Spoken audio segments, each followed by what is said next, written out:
Today, we continue the Eat, Play, Slay series that we're currently in.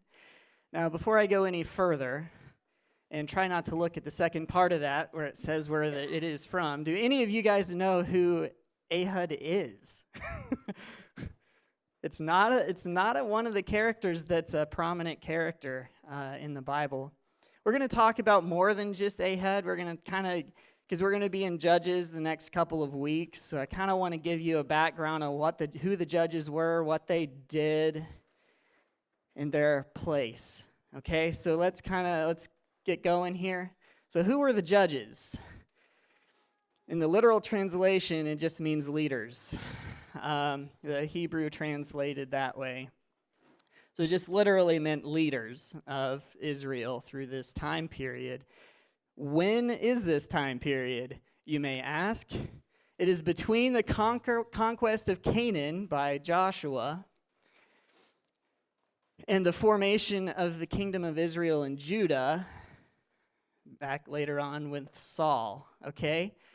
So in between this time, they don't talk a lot about having a central government for Israel, do they? Because there wasn't one. There wasn't a central government. In that time, the tribes had no central government, but they were kind of considered a loose confederation. So the tribes kind of worked together a little bit, but they kind of governed themselves until they had a problem. And then God gave them a leader to unite them, and they did what they needed to do. And those leaders were the judges. Okay? So, just to give you a little bit more background, because Ehud was not the first one, he was the second one. So, who was the first judge? I don't know how to pronounce this. Othniel? I don't know. He was the first judge. So, let's talk a little bit about him. The Israelites were living amongst many different peoples that worship different gods. They were just kind of intermingled with a bunch of people. So God allowed this because He wanted to test them. And if you read the first couple of verses of Judges, it says exactly that. He wanted to test them and test their faith in Him. So, continuing on, guess what? They failed. They failed a lot.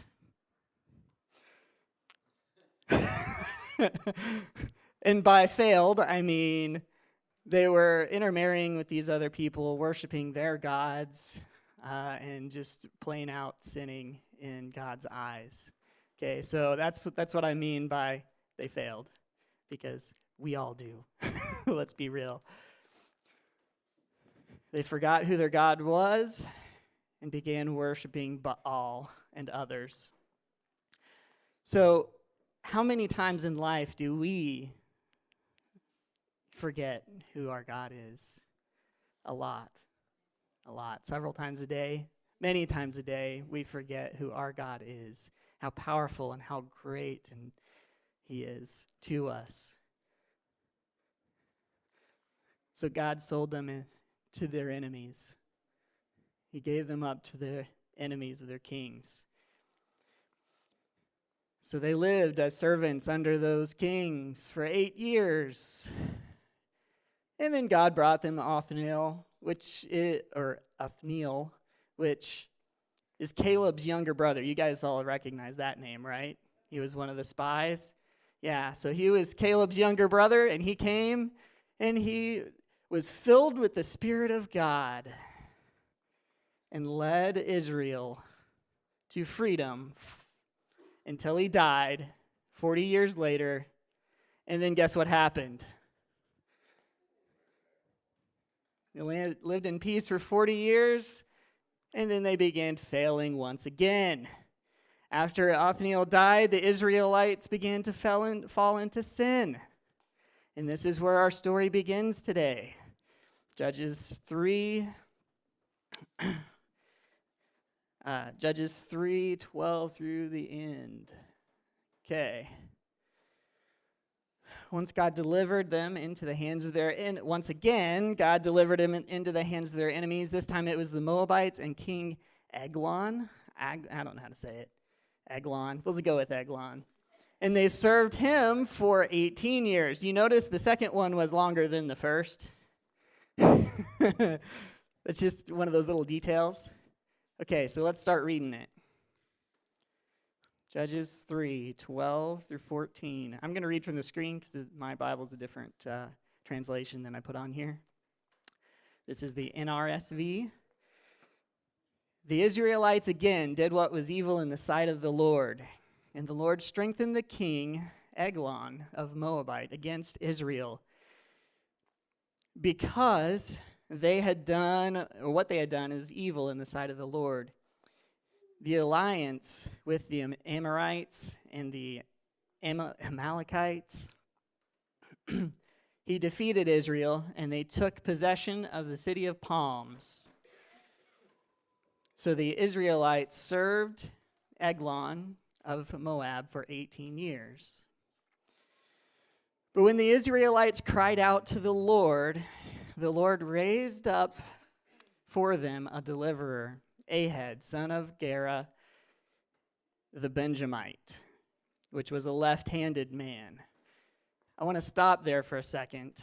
I looked up the importance of why would they put the fact that he was a left-handed man in the Bible? And I got a surprising answer. I was actually expecting to find that, left-handed people were looked down upon or whatever at that time. And that's not the case. Not in this particular context. In the Bible, there were 3 times that a left-handed man was mentioned. All 3 times they came from the tribe of Benjamin. And from what I was able to find in my research,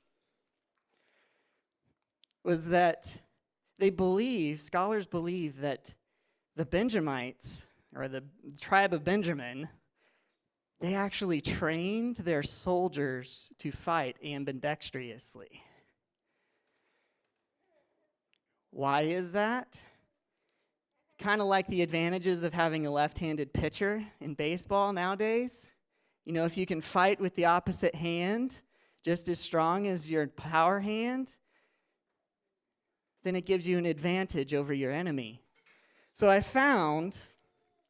was actually halfway expecting to say that, lefties were looked at as a negative thing, but it wasn't. I actually found the opposite. They were like, yeah, we're studs because we can fight with both hands,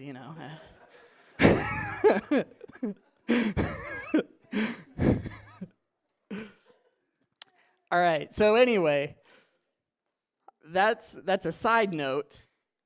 But the point is that God can use anyone, too. God can use anyone that he wants to use to fulfill his mission. All right, so going on. The Israelites sent tribute to the king of Eglon of Moab. Ahad made himself a sword with two edges, a cubit in length. And I put in that little parentheses because I looked it up. It's about 1.5 feet. So it's a little dagger. Okay, so the whole thing was about 1.5 feet. And what did he do? And he fastened it to his right thigh under his clothes. So there you go. The Bible encourages concealed carry.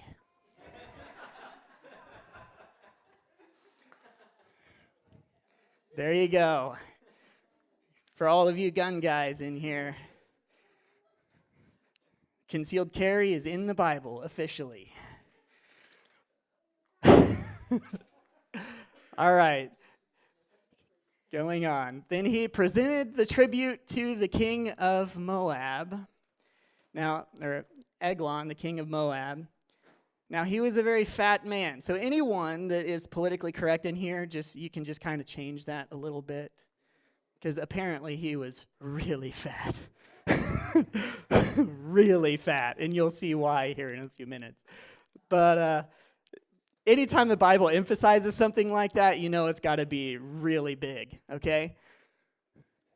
And he went in Ahab went in and forgot to look at that sign before he went into the government building. You know, like our government buildings nowadays. He neglected to obey that sign that's sitting on the side of the door outside the king. I just thought that was funny. Okay, so anyway, when Ahab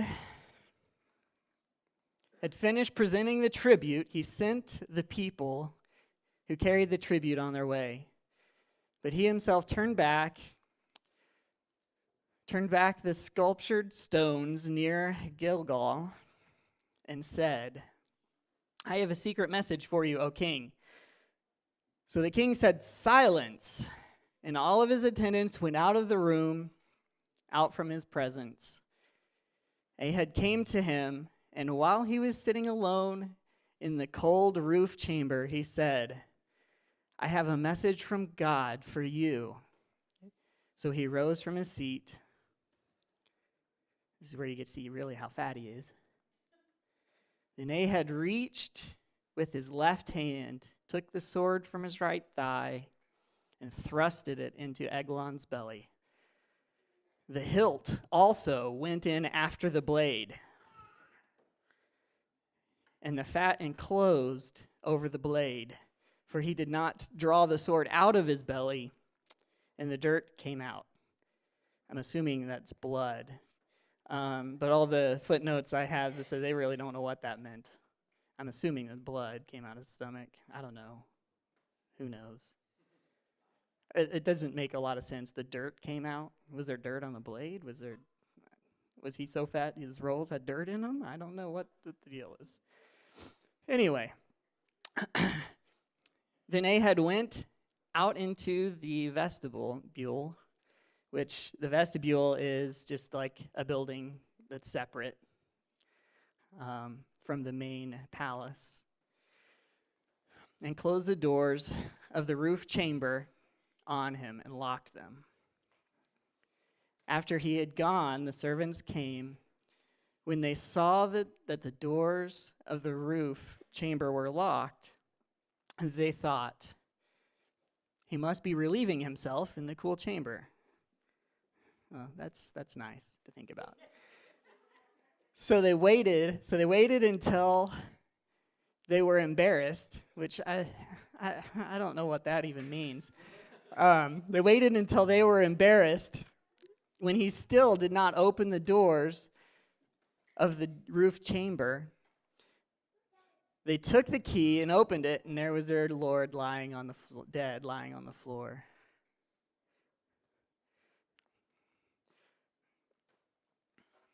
Then God reached with his left hand, took the sword from the right hand, thrust it into Eglon. Oh, wait, what? I went backwards. Sorry. Okay. Ahab escaped while they delayed and passed beyond the sculptured stones. They escaped to Syria. When he arrived, he sounded the trumpet in the hill country of Ephraim, and the Israelites went down with him from the hill country, having him at their head. He said to them, "Follow after me, for the Lord has given your enemies, the Moabites, into your hand." So they went down after him, seized the fords for the Jordan against the Moabites, and allowed no one to cross over. At the same time, they killed 10,000 of the Moabites, all strong, able-bodied men, and no one escaped. So Moab was subdued that day under the hand of Israel, and the land had rest for 80 years. I kind of think that the land had rest. I kind of assume that means peace for 80 years.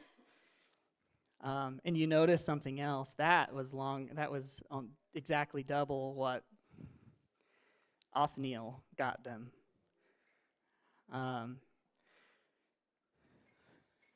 So how is this relevant to you? Because we don't go in typically and assassinate kings. We may or may not concealed carry where we're not supposed to, but we don't necessarily go in with the intention of killing people, okay? So how does this relate? Israel sinned and was living a life of suffering apart from God. You guys ever done that? Yeah. Yeah, we all do. We all live lives apart from God, and we suffer for it a lot of times. We may not in the short term, but in the long term, we definitely will suffer.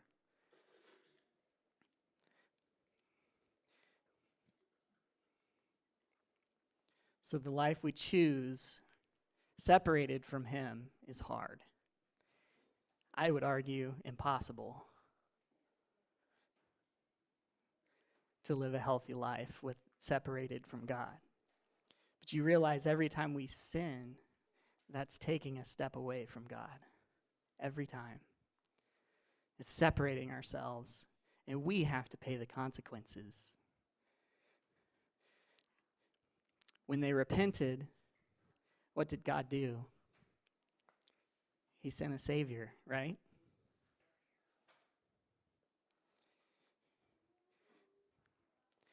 Do you see a consistency? Even with the two judges that we talked about, there's a consistency that God has that is incredible. Because it's almost like they have the same story over and over and over again. I mean, we look at the wandering in the desert. The reason they wandered in the desert for so long was because they kept falling on their face and sinning. I guarantee you, if they were faithful people, have you ever looked at the map? Israel is not that far from Egypt. It should not take 40 years to get there, even walking. But they kept sinning, and God was like, no, another lap around Saudi Arabia. Here you go. And that's the truth. That's what He did. If you look at the path that the Israelites took, it was basically they took a couple of laps around Saudi Arabia.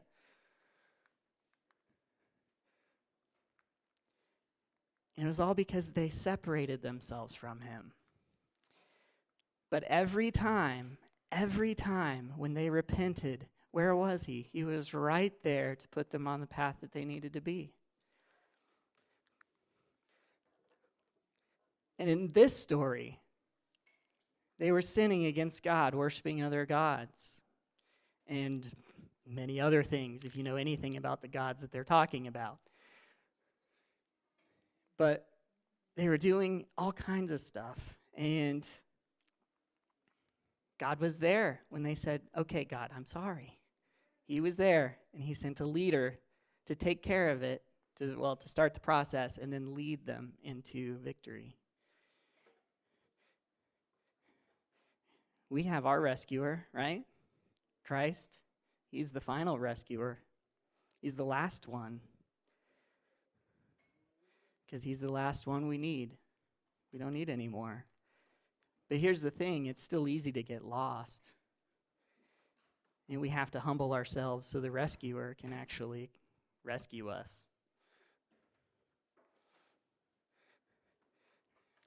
Ahab was called into action, and he accepted the call. So God told Ahab, I have chosen you. And what did he do? He didn't say, nope, I can't do that. There's no way. And keep in mind, at the time of the judges, when they first started, they were not a warlike people. The tribe of Israel was not a warlike people in between the time frame of Canaan and the first judge. In fact, it says at the beginning of chapter 3, it says all of the Israelites that had combat experience had gone. They're dead. So these people did not they weren't warriors, but yet God called them to be warriors when they needed to be. And we'll talk about the third judge very briefly because there's only a sentence about him in the Bible. but he was a real stud, and you'll see that in a few minutes. But anyway, called Ehud into action. I'm sure Ehud was scared to death going in there. Because I imagine they had some kind of security, even though there probably wasn't really a no concealed weapons sign out on the outside door. Not that that would have worked anyway, but that's a side note.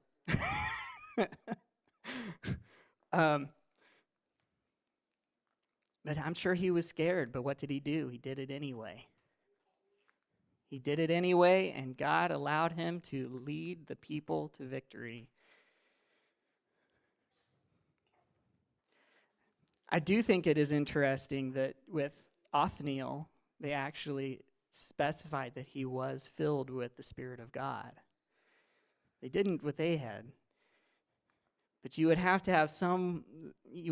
to be in tune with what he was saying if you were going to do what Ahab did.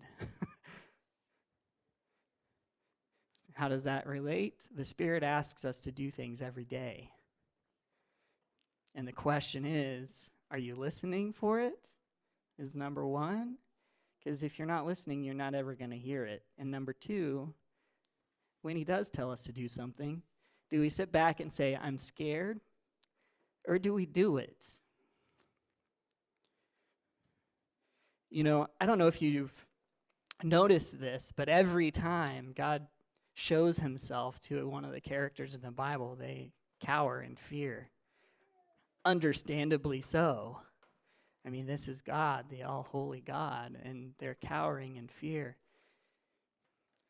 Do we do the same thing, though, when the Spirit asks us to do something? I say it from my own experience. Sometimes, yeah.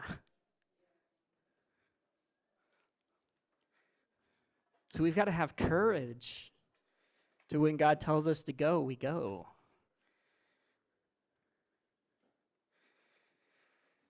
God gives Ahab, the Israelites, victory over their enemies. And we sung about conquering, and Andy even talked very briefly about conquering our enemies. Our enemies can be a lot of different things. And it can be things, and it can be people. It can just be mental, could be just our imagination. It could be part of our enemy. Romans 8:37. We are more than conquerors. There's not much else to say. If you're being led by God, you can literally do anything. Anything.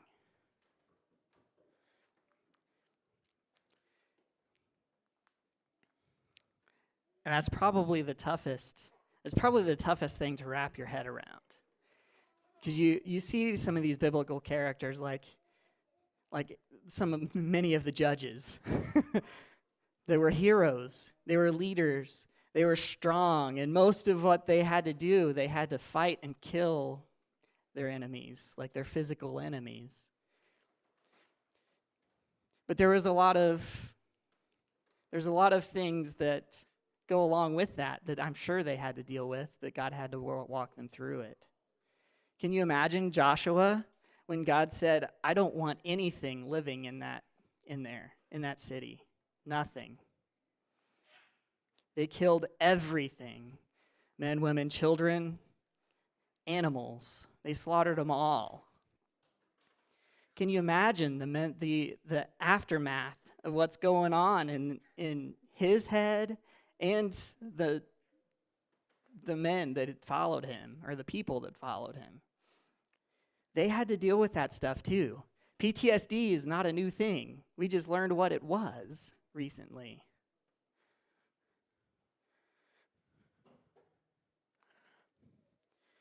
They dealt with that stuff too. But when God calls us to be more than conquerors, he's telling us that, hey, you follow me and I'll get you there. I'll get you that victory through me. And there's nothing that can stop me. It gives them 80 years of rest. So after he gives them a huge victory, he gives them peace.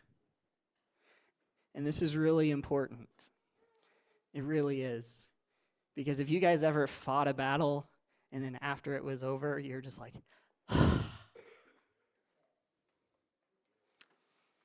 when we're following Christ the way that we are supposed to, he gives us rest.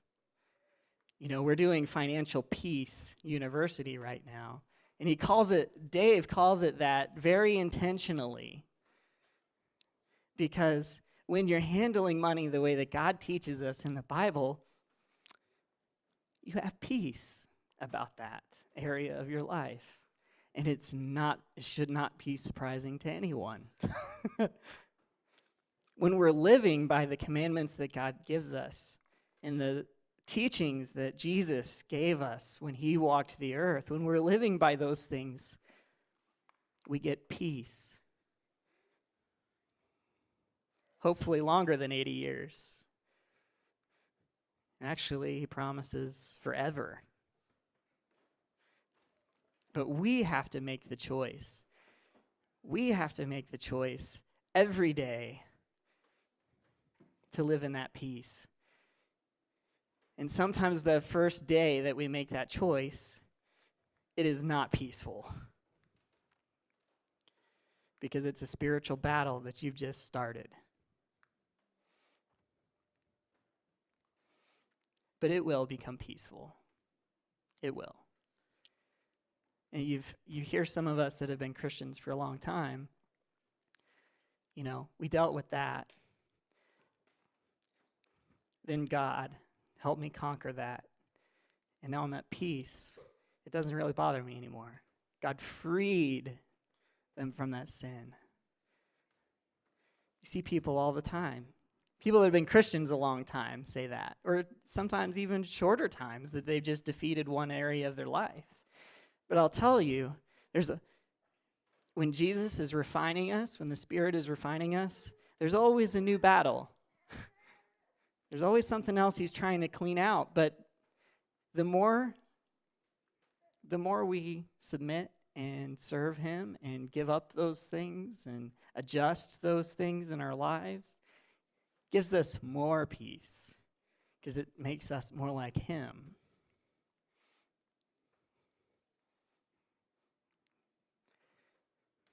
And I'll talk about Shemagar. I don't even know. The third judge. There's literally one sentence, and I read it and thought it was awesome, so I'm going to share it with you. This is the NIV. After Ahad came Shemagar, I don't know how to say it, the son of Anath, who struck 600 Philistines with an ox goad. He too saved Israel. That's all they had to say about him. Yeah, NRSV says that. That's all they say about him. That's all you need to say about him. I mean, seriously. You guys remember what Andy said an ox goad was, right? It was like the plow thing and if they backed up, that poked them in the bottom, so they kept going forward. Remember that? He talked about that, last week, 2 weeks ago? So he basically broke that off of the plow and killed 600 people with it. This guy was a stud.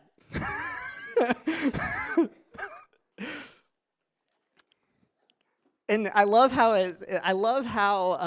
the author of Judges puts the last line. He delivered Israel too. My first thought after reading that was, you think?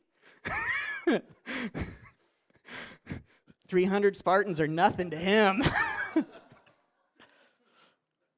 And another thought I had was, where was he when they fought Goliath? David did a good job with Goliath. Just think what you could be. That's a typo. Just think what you could be when you're filled with the Spirit. Because I guarantee you he could not have done that by himself. 600 guys attacking you and you kill all of them? That's impressive. That's pretty impressive. And to only get one sentence or two sentences about you in the Bible, that's just craziness right there. Let's pray. I know it was a short one, but let's pray. God, we thank you so much. We thank you so much for your word. And we thank you so much for honestly, the failure of all the Israelites, and that you come to save them every time. It really brings into perspective when the disciples asked Jesus about how many times they should forgive. And he says 70 times 7. Because you say it, because you forgave us and the Israelites that times 1,000,000. You're always there. We thank you for that. Give us the strength to have the wherewithal to be the leaders that you've called us to be in our lives, to our families, to our churches, to the people around us. Use us, God. Use us for your glory. Because there's plenty of evidence that you've used people throughout history to do amazing, impossible things.